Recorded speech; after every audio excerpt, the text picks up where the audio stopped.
Friends, हम अब बात करेंगे कान के बारे में। कान आम तौर पे देखा गया है कि हर जना कान को साफ करने के लिए बहुत ज़्यादा जागरूक है। उसको लगता है रोज़ 2-3 दिन में एक बार कान को साफ कर लेना चाहिए। मैल है, मैल निकाल लें, कान अच्छा लगेगा, गंदगी जम जाती है।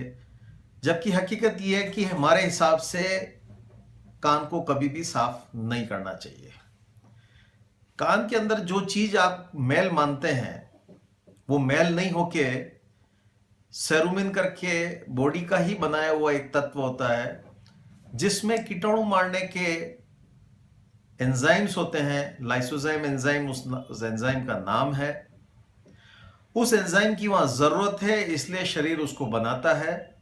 2-3 दिन के अंदर उसका काम खत्म हो जाता है और वो कान के शिफ्ट होता हुआ बाहर की तरफ आता है और बाहर गिर जाता है। इसलिए आप लोगों से एक रिक्वेस्ट रहेगी कि आप अपने कान को हाथ ना लगाएं, कान को कभी साफ ना करें। जो वैक्स या सेरुमिन जो बन रहा है उसको पड़ा रहने दें, 2-3 दिन में वो निकल जाएगा। दूसरी इस बात का ध्यान रखना चाहिए कि आपको कान के अंदर पानी डाल के या साबुन का पानी डाल के कान को साफ नहीं करना चाहिए। साबुन वहां जाके चमड़ी की नमी को खत्म करता है और उससे डर्मेटाइटिस इंड्यूस हो जाती है। डर्मेटाइटिस जैसे ये बीमारी बन जाती है। साबुन के अंदर का केमिकल वहां जाके चमड़ी को नुकसान करता है और आपके कान में कुछ विशेष प्रकार की बीमारी बनने लगती है। इसलिए कान के अंदर कभी भी साबुन न डालें, कभी भी पानी डाल के उसको साफ न करें। कान अपनी हिफाजत खुद रख सकता है।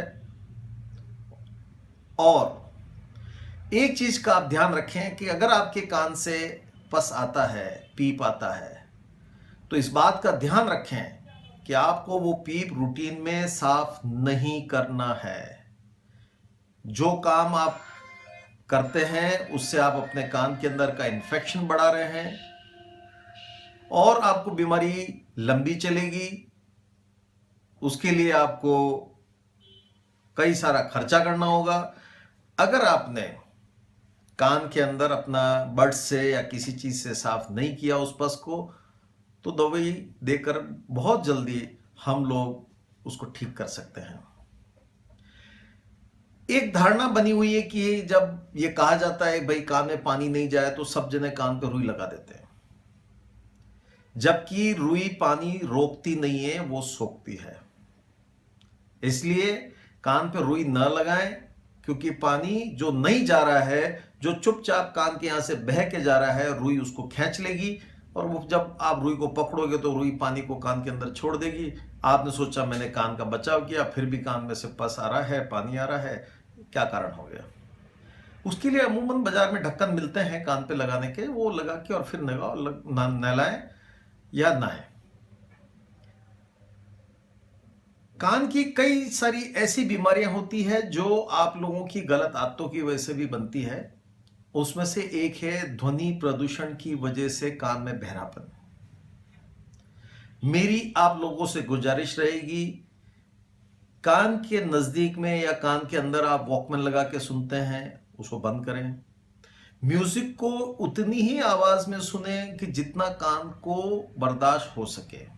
कान को प्रिय होना चाहिए, मन को या दिमाग को प्रिय नहीं होना चाहिए। अगर आपने तेज आवाज में गाने सुनने का शौक पाल लिया है तो आप मान के चलो कि आपके कान के सुनने की क्षमता खत्म हो जाएगी।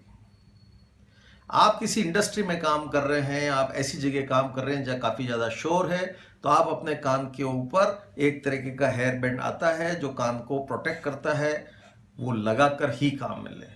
ये छोटे छोटे मफ आते हैं, वो कान के अंदर घुसेड़ देते हैं, उससे आपके कान के अंदर की आवाज जाना रुकता नहीं है। उन्होंने नहीं लगाए, लगाना है तो आप वो पूरा हेडबैंड लगाएं जो साउंड को काफी हद तक मास्क कर लेता है। आपके कान में तेज आवाज के माहौल में रहने पर एक अंदर कान के अंदर एक आवाज पैदा हो जाएगी, झूम झूम झूम झूम, या सीटी बजती है या कुकर की सीटी की आवाज, या ट्रेन चल रही है ऐसी आवाज, या झिंगुर बोल रहा है। तो इन सब से बचना है तो आप अपने ध्वनि प्रदूषण को बचाओ। उनसे दूर रहो, तो आपके कान की सुनने की क्षमता में कमी नहीं आएगी।